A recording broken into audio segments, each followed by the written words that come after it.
আসসালামু আলাইকুম। জীবন বয়কটময় হয়ে গেছে, খালি বয়কট করতেছি। তো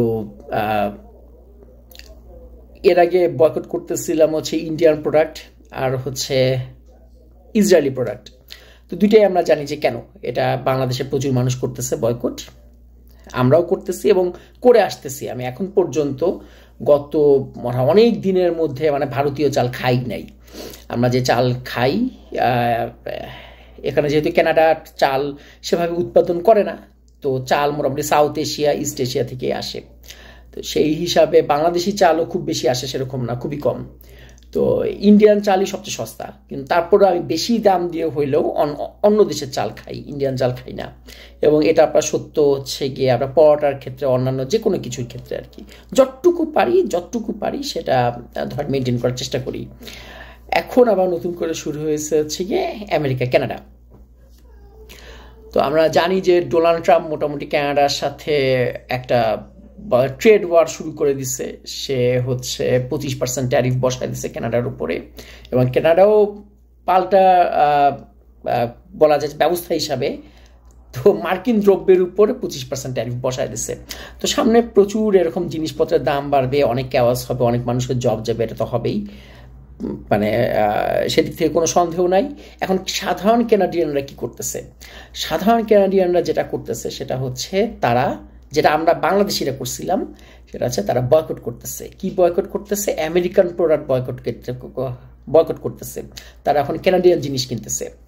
এখন আপনাদের কাছে মনে হইতে পারে যে কানাডিয়ানরা কি আসলে এত কনসিয়াস নাকি বাংলাদেশিদের মতো, এরা কি এটা সত্যি করবে নাকি, বা কি অবস্থা ইত্যাদি ইত্যাদি, নাকি এগুলো খালি আপনার সোশ্যাল মিডিয়াতেই থাকবে। কিন্তু না, কানাডিয়ানরা এটা খুবই সিরিয়াসলি করতেছে, সেটা আমি প্রমাণ পাইছি, আপনাদেরকে দেখাই এখনই। দেখেন, এটা একটা কানাডিয়ান গ্রুপ, খুব রিসেন্টলি খোলা হয়েছে, মেড ইন কানাডা গ্রুপটার নাম, কানাডার পতাকা দিয়ে। এবং মজার ব্যাপার হচ্ছে আজকে সকালবেলায় 10:30টার দিকে আমি প্রথমে এই গ্রুপটা আমার নজরে আসছে, 10:30টার দিকে আমি ফেসবুক ঘাঁটতে এই গ্রুপটা পাইছি। তো সেই সময় এই গ্রুপের মেম্বার সংখ্যা ছিল হচ্ছে, আমার যতটুকু খেয়াল আছে 3,40,000-এর মতো মেম্বার সংখ্যা ছিল। আর এখন দেখেন, এখন বাজে হচ্ছে বিকাল 5:15, এখন দেখেন কত, এখন হচ্ছে 4,45,700 বাড়ে। চিন্তা করা যায় এটা প্রবৃদ্ধি কত। এবং দেখেন যে গ্রুপটায় কি পরিমাণ অ্যাক্টিভ, সমানে পোস্ট পড়তেছে। এই যে এই পোস্টটা লেটেস্ট, এটা পড়ছে মাত্র 1 মিনিট আগে। দেখেন সমানে পোস্ট পড়ে আছে। আজকের এই যে স্টারবাকস, এটা হচ্ছে আমেরিকান কোম্পানি দিচ্ছে আর কি, মানুষজন সমানে পোস্ট পড়ে আছে, কন্টিনিউয়াস কানাডিয়ানরা লাগতেছে। এখন বিষয়টা হচ্ছে এই যে ধরেন একদিনের মধ্যে প্রায় কয়েক ঘন্টার মধ্যে, ইনফ্যাক্ট একদিনও না, কয়েক ঘন্টার মধ্যে প্রায় 1 লক্ষের মতো মেম্বার বাইরে যাওয়া একটা ফেসবুক গ্রুপে, এটা বাংলাদেশের জন্য হয়তো খুব বেশি কিছু না, কিন্তু কানাডার জন্য এটা বিরাট ব্যাপার। এই অর্থে যে কানাডিয়ানরা সাধারণত ফেসবুক একটু কম ইউজ করে, তারা টুইটার বেশি ইউজ করে। আর আরেকটা বিষয় হচ্ছে এই যে কানাডার জনসংখ্যাই তো কম, জনসংখ্যা হচ্ছে 4.5 কোটির মতো। তো এই 4.5 কোটি একটা দেশে, একটা ফেসবুক গ্রুপে এত দ্রুত মেম্বার অ্যাড হওয়া, তো এটা একটু আমি বলবো এটা বেশ ভালো একটা ট্র্যাকশন পাইছে আর কি, এই আন্দোলনটা। তো কানাডিয়ানরা এটা খুব ভালো মতনই করতেছে। আমি পোস্ট দেখে কমেন্ট পড়ে যা বুঝলাম, এছাড়া আমি অন্যান্য জায়গায় দেখছি। তো আমাদেরও করা উচিত। আমরা বাংলাদেশি হইলেও, আমি আমার পরিবার এখন থেকে এই দেশটা থাকি, এবং এই দেশের প্রতি আমাদের দায়িত্ব আছে। তো সেজন্য আমাদের এটা করা উচিত, তাই আমরাও করতে যাচ্ছি।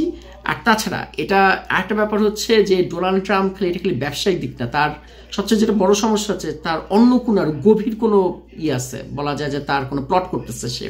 আমি আপনাদেরকে একটু দেখাই প্রমাণ। এটা দেখেন, ডোনাল্ড ট্রাম্পের একটা টুইট পাইলাম ফেসবুকে এখন উইপে। এই টুইটে সাধারণ যা লিখছে যে ইত্যাদি, কানাডা থেকে জিনিস না নিলে ওদের চলবে ইত্যাদি। কিন্তু এখানে দেখেন 2টা সেন্টেন্স আছে খুব ইম্পর্টেন্ট। হ্যাঁ, দেখেন, without this massive subsidy, Donald ট্রাম্পের ধারণা যে আমেরিকা কানাডাকে সাবসিডি দেয় যাতে কানাডা চলতে পারে। আসলে এটা সত্যি না। Canada ceases to exist as a viable country, subsidy না পাইলে কানাডা একটা ভায়াবল দেশ থাকবে না, এফেক্টিভ একটা দেশ থাকবে না। হার্শ বাট ট্রু, এটা খুব কঠিন কথা কিন্তু সত্যি কথা। Therefore Canada should become hour cherished 51st state. much lower taxes and far better military protection and for the people of Canada and no tariff. অর্থাৎ সে পরিষ্কার একটা থ্রেড দিচ্ছে, অর্থাৎ তার দূরভিসন্ধি আরো গভীরে। সে চাচ্ছে এরকম মানে এরকম ট্যাক্স বা ট্যারিফ দিয়ে কানাডার অর্থনীতি পঙ্গু করে দিতে, যাতে কানাডা 51st স্টেটে হয়ে যায়। তো এটা আসলে খুবই খারাপ একটা ব্যাপার, এটা খুব নিন্দনীয় তার একটা দূরভিসন্ধি। তো সেজন্য আমাদের যতটুকু আমাদের যে যার জায়গা থেকে এটা প্রোটেস্ট করতে হবে। তো এখন আমি বাজারে যাচ্ছি এবং আমি মোটামুটি আর কি দেখে কানাডিয়ান জিনিস কিনবো। আসলে এত বড় একটা ঘটনা ঘটতেছে, আমার তো একটা ভিডিও না বানালে তো হয় না, এটা তো অবশ্যই। যাই হোক, তো আমি এখন বার হচ্ছি, একটু পর দেখা হবে আবার। তো এখন আসছি হচ্ছে রিয়েল কানাডিয়ার সুপার স্টোরে। এই যে সাধারণত আমরা এখান থেকে বাজার করি, কারণ এটা আমাদের বাসার কাছে। ওয়ালমার্টে আমরা বেশি একটা যাই না, আর এখন তো ওয়ালমার্টে যাওয়া আরেকটু কমাবো, কেননা ওয়ালমার্ট হচ্ছে মার্কিন কোম্পানি। আর তবে হ্যাঁ, একটা ব্যাপার ঠিক যে ওয়ালমার্ট আমেরিকান কোম্পানি হলেও এই ওয়ালমার্টে প্রচুর কানাডিয়ান কাজ করে এবং কানাডার অর্থনীতিতে এটার বেশ ভালো অবদান আছে। সেজন্য একেবারে বাদ দেওয়া যাবে না, অবশ্যই আমরা যাব, কিন্তু চেষ্টা করব যে কানাডিয়ান কোম্পানিতে যাওয়ার। তো এই ব্র্যান্ডটা হচ্ছে পুরোপুরি কানাডিয়ান ব্র্যান্ড।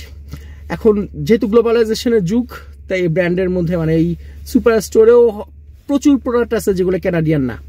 এখন দেখে বার করতে হবে কোনটা কানাডিয়ান না, ইত্যাদি ইত্যাদি। তো এখন আমি ঢুকবো বাজার করতে। আর অনলাইনে ঘাটিটাতে যা দেখলাম যে 3 ধরনের লেভেল হয়। একটা হচ্ছে প্যাকেজড ইন কানাডা, পারে জিনিসটা বাইরের কোম্পানি, বাইরের সব বাইরের, খালি হচ্ছে র ম্যাটেরিয়াল এখানে আনার পর বা ম্যাটেরিয়ালটা এখানে আনার পর কানাডাতে প্যাকেজড করা হয়। তো এইটা হচ্ছে সবচেয়ে লেস কানাডিয়ান। তো এই জিনিস কেনার খুব একটা আগ্রহ নাই। আর আরেকটা হচ্ছে বলা যায় যে প্রডিউসড ইন কানাডা। মানে হচ্ছে যে এটা র ম্যাটেরিয়াল হচ্ছে কানাডিয়ান, বা হইতে পারে হচ্ছে বাইরে থেকে কিছু র ম্যাটেরিয়াল আসছে।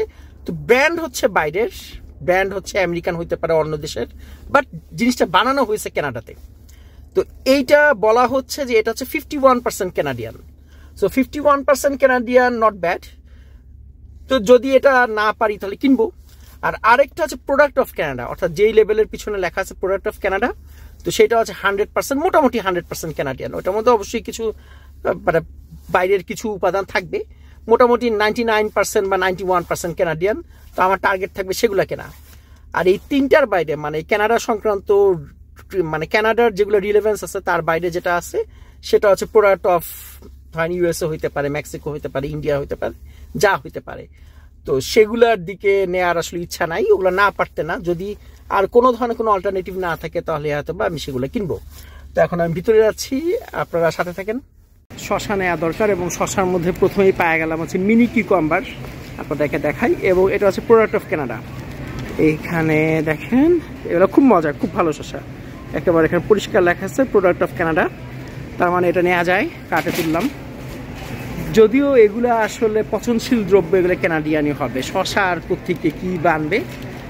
কিন্তু তারপরেও যেহেতু এটা একেবারে প্রোডাক্ট অফ কানাডা, মেক্সিকোর না বা অন্য কোনো দেশের না। আমি জানি যে অনেক ফ্রুট টুট এখানে মেক্সিকো, গুয়েতেমালা এইসব জায়গা থেকে আসে, তাই এটা অবশ্যই নেওয়া যায়। এটা নিলাম। এখন দেখি আর কি আছে। আজকে এখানে প্রচুর ভিড়, প্রচুর মানুষ বাজার করতে আসছে, আর বলেই মনে হয় সবার ছুটির দিন, সেজন্য দেখেন পুরো গিজগিজ করতেছে মানুষে।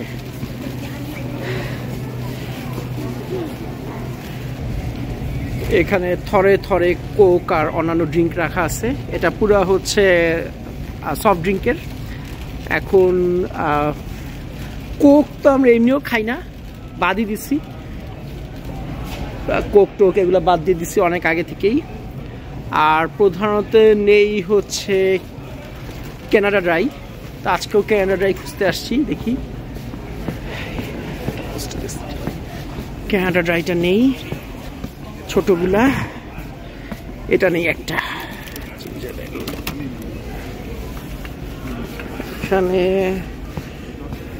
এখানে কোথাও নাম টাম দেখতেছি না, কানাডা নাকি। আচ্ছা, এটা তো আবার একটু মুশকিল হয়ে গেল। দেখেন এখানে লেখা আছে হচ্ছে প্রাউডলি বটলড ইন কানাডা। মানে কি বোটলডিন ক্যানাডা মানে কি প্রোডাক্ট ক্যানাডিয়ান না? বুঝলাম না ঘটনাটা কি। নাম হচ্ছে ক্যানাডা ড্রাই, কিন্তু বোটলডিন ক্যানাডা কেন হবে আল্লাহ জানে, রহস্যময় পৃথিবী। এনিওয়েজ, তবে এটা মোটামুটি জানি যে রয়্যালটা ক্যানাডিয়ান। আমার টিস্যু লাগবে, এটা আমি মোটামুটি শিওর। এটা আমি কোথাও জানি পড়ছি, আজকে কোনো একটা পোস্ট টোস্টে কোথাও পড়ছি, যদি তারা যদি ভুল না করে। দেখি এখানে লেখা থাকবে নেওট্রান, পিছনে কি লেখা আছে। আর আচ্ছা, কোন দেশের এটা আসলে ভালো বুঝতেছি না, এটা ওখানে লেখা নাই, কিন্তু এটা আমি মোটামুটি জানি যে এটা হচ্ছে ক্যানাডিয়ান প্রোডাক্ট। তো এটা আমি নিচ্ছি। চিকেন নেওয়ার দরকার ছিল, এখানে পায়ে গেলাম সুফরা। এইটা হচ্ছে একাধারে হালাল, আর তার মধ্যে হচ্ছে প্রোডাক্ট অফ ক্যানাডা। তো আপনি দেখাই, দেখেন খুবই ভালো। এই যে এখানে লেখা আছে প্রোডাক্ট অফ ক্যানাডা, তো এটা নেওয়া যাইতে পারে, ভেরি গুড। বাসায় কেচাপ লাগবে, তো কেচাপ কিনতে আসছি। এখানে সেকশন থরে থরে, এটা আছে হচ্ছে হেইঞ্জ। এটা হেইঞ্জ যদ্দূর সম্ভব ইউএস প্রোডাক্ট। দেখি এখানে কি লেখা আছে। ও দেখেন, আচ্ছা, prepared in Canada. Prepared in Canada মানে ক্যানাডায় প্রস্তুত হয়েছে, এটা মানে কি? মানে হইতেছে যে প্রিপেয়ার্ড ইন ক্যানাডিয়ান হইলেও এটা ক্যানাডিয়ান প্রোডাক্ট না, তাহলে আরও কিছু দেখা দরকার আসলে। আচ্ছা, একটু যাই। আচ্ছা, এখানে একটা আছে হচ্ছে ফ্রেঞ্চ, এটা দেখি কি অবস্থা। এটা মনে হয় ক্যানাডিয়ান যদ্দূর সম্ভব এরা এটা কিউবেকে বানায়। আচ্ছা, না, made in Canada from domestic and imported ingredients, মানে ক্যানাডিয়ান ইনগ্রেডিয়েন্টস এবং সাথে ইম্পোর্টেড কিছু ইনগ্রেডিয়েন্ট দিয়ে ওরা এটা ক্যানাডাতে বানায়। এটা বেটার লাগতেছে, এটা মনে হয় বেশি ক্যানাডিয়ান, তো এটা নেওয়া যাইতে পারে। সাপ্লাই চেন এভাবে কাজ করে, বা গ্লোবালাইজেশন এমনভাবে জাকায় বসছে যে এখানে আসলে বোঝা খুব মুশকিল। এক একটা প্রোডাক্ট, এটা হয়তো বা ক্যানাডিয়ান 50% ক্যানাডিয়ান, কোনটা হয়তো বা আপনার 90% ক্যানাডিয়ান, 10% আমেরিকান, কোনটা আমার ব্র্যান্ড আমেরিকান কিন্তু প্রডিউস করা হয়েছে ক্যানাডায়, কোনটা হয়তো প্যাকেজ করা হয়েছে ক্যানাডায়, বাকি সব আমেরিকান। মানে এটা যে কী অবস্থা ভজঘট। কোনো এরকম প্রোডাক্টও থাকতে পারে যেটা হচ্ছে আমেরিকা, কানাডা, মেক্সিকো, ইউকে মিলায় নানান জায়গা থেকে বিভিন্ন জিনিস এনে একটা প্রোডাক্ট হয়েছে। তো এটা আসলে ডিটারমাইন করা খুবই মুশকিল, এটা প্রায় ইম্পসিবল। পসিবল, বাট তাহলে দেখা যাবে এর উপর আমার পিএইচডি করতে হবে। অত গভীরে যাওয়ার দরকার নাই। মোটামুটিভাবে প্রোডাক্ট অফ ক্যানাডা বা মেড ইন ক্যানাডা এগুলো থাকলে তো সেটা ধরেন পারচেস করা যাইতে পারে, কেনা যাইতে পারে, মোটামুটি যতটুকু সম্ভব আর কি। আচ্ছা, এখন আসছি হচ্ছে স্যামন মাছ নিব, মানে কাঁচা স্যামন না, যেটা নিব হচ্ছে সেটা হচ্ছে টিন জাতীয় স্যামন। অবশ্য টিন জাতীয় স্যামন আসলে কাঁচা স্যামন, যাই হোক এই আর কি। তো গোল্ড সিল নামের একটা দেখলাম, এটা বেশ ভালো লাগলো। এটা হচ্ছে পিঙ্ক স্যামন, কিন্তু এটা হচ্ছে পুরোপুরি একেবারে পরিষ্কার ভাষায় লেখা আছে প্রোডাক্ট অফ ইউএসএ। তো এইটা নেওয়া যাবে না। এর থেকে আমাদের পাশে আছে নো নেম। আমি এমনি জানি যে ক্যানাডিয়ান, আর তার মধ্যে এখানে তো পরিষ্কার করে লেখাও আছে যতদূর সম্ভব প্রোডাক্ট অফ ক্যানাডা। তো নো নেমটাই নিতে হবে। দেখি এখানে কোথায় লেখা আছে, এই যে এখানেই লেখা আছে কোথাও।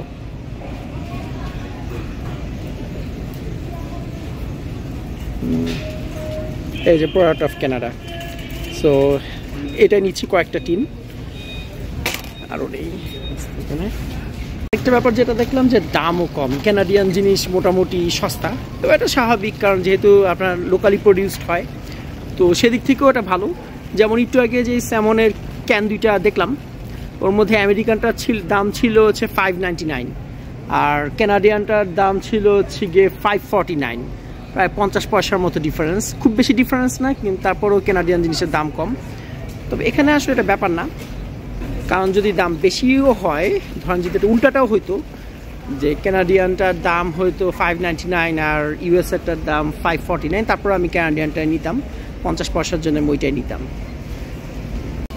আজকে এই বাজারে আসার যেটা প্রধান উদ্দেশ্য, অনেক কিছু বাজার করতে হবে, কিন্তু যেটা একেবারে লাগবেই সেটা হচ্ছে রান্নার তেল। তো রান্নার তেল আমরা 16 লিটারের একটা নেই, সেটা হচ্ছে ক্যানোলা অয়েল।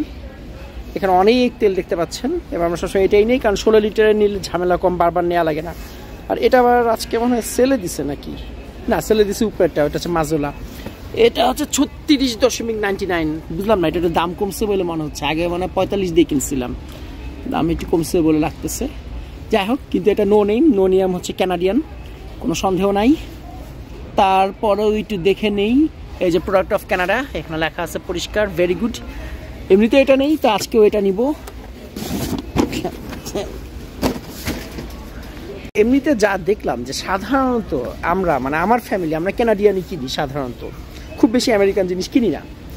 তারপরে কিছু সস টস হয়তো বা কিনতাম, সেগুলো এখন কমায় দিতে হবে। যেমন মেয়োনিজটা কিনতাম হেলারম্যান ইত্যাদি, তো সেগুলা হেলারম্যান যত সময় আমেরিকানি, তো এখন হচ্ছে প্রেসিডেন্টস চয়েস নিব আর কি। এখানে দেখেন মেয়োনিজ আছে, তো এটা একটু দেখে নিতে হবে। কিন্তু প্রধানত আমরা ক্যানাডিয়ানই কিনি, আর এখন তো আরও স্ট্রিক্টলি কিনতে হবে। এখন মেয়োনিজটা নেওয়ার পর এখন যাব হচ্ছে আপনার বেকারি সাইডে, ওইখান থেকে কিছু বিস্কিট নিতে হবে। এবার আসছি হচ্ছে বেকারিতে, এখান থেকে আমি পাউরুটি নিব আর বিস্কিট নিব, ড্রাই কেক নিব। তো এই পাউরুটিটা দেখে অনেক ভালো লাগতেছে। এটা দেখেন এখানে লেখা আছে বেকিং স্টোর, মানে এই স্টোরের মধ্যে এই পাউরুটিটাকে বেক করা হয়েছে। ওইখানে একটা কিচেনের মতো আছে সেখানে, তার মানে এটা হচ্ছে 100% একেবারে আমাদের লোকাল প্রোডাক্ট। আর ড্রাই কেকটা দেখি,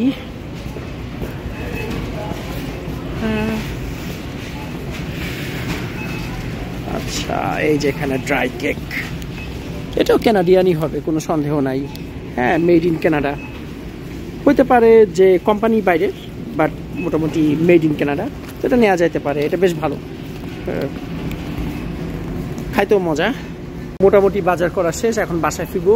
তো আমার এই ভিডিও যদি ক্যানাডিয়ান কেউ দেখে থাকেন বা কানাডাতে আছেন, তো তাদের কাছে রিকোয়েস্ট থাকবে যে আপনারাও আমার মতো ক্যানাডিয়ান জিনিস কেনার চেষ্টা করেন। কারণ এদেশে আমরা আসি, এখানে আমাদের বাচ্চা কাচ্চা বড় হচ্ছে, এখানেই হয়তো আমরা বুড়া হব, আমাদের হয়তো দেশে ব্যাক করা হবে না কি হবে না ঠিক নাই। তো আমাদের এইরকম অবস্থায় সাপোর্ট করা উচিত, এই দেশটাকে, দেশের মানুষদেরকে সাপোর্ট করা উচিত। এটা এমনি খুব ভালো একটা দেশ, এখানকার মানুষজন অনেক ভালো। তো আজকে এই পর্যন্তই, আল্লাহ হাফেজ।